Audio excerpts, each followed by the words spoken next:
சகரியா வரைக்கும் செய்த ஊழியம் என்னது?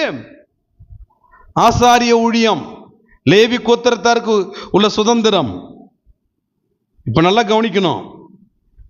அந்த பழைய ஏற்பாட்டு ஊழியத்தை செய்து கொண்டிருந்த அந்த தேவ மனிதனுக்கு ஒரு பிள்ளை பிறக்கிறது, அந்த பிள்ளை வளர்கிறது. அவர்தான் யோவான் ஸ்நானகர். இந்த யோவான் ஸ்நானகர் அப்பாவுடைய ஊழியத்தை தான் செய்யணும்.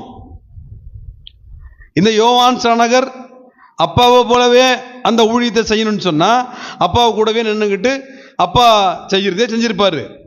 ஆனால் அவன் தேவ மனிதன் என்பதனாலே எங்க அப்பா செய்யறதுக்கும் எனக்கும் சம்பந்தம் கிடையாது. அவர் பழைய ஏற்பாட்டு ஊழியக்காரரு. நான் பிறந்துட்டேன், அடுத்து இயேசுநாதரும் பிறந்துட்டாரு, புதிய ஏற்பாடு ஆரம்பிச்சிச்சு. நாங்க புதிய ஏற்பாட்டு ஊழியக்காரங்க.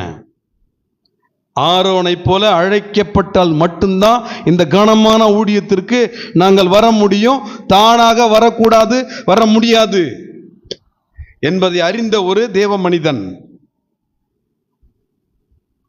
இவர் என்ன பண்ணாரு? அப்பா தூபம் காட்டுகிறார், மகன் வனாந்தரத்துக்கு போறார். அப்பா ஊழியத்தை பாருங்க, மகனுடைய ஊழியத்தை பாருங்க. புதிய ஏற்பாட்டு ஊழியம்னா அதுதான். மகன் வனாந்தரத்துக்கு போறாரு. அங்க போய் என்ன செய்யறாரு? சத்தம் போட்டு சத்தியத்தை அறிவிக்கிறாரு. இதுதான் புதிய ஏற்பாட்டு ஊழியம். அப்பா பின்னாடியே போகிறது கிடையாது புதிய ஏற்பாட்டு ஊழியம்.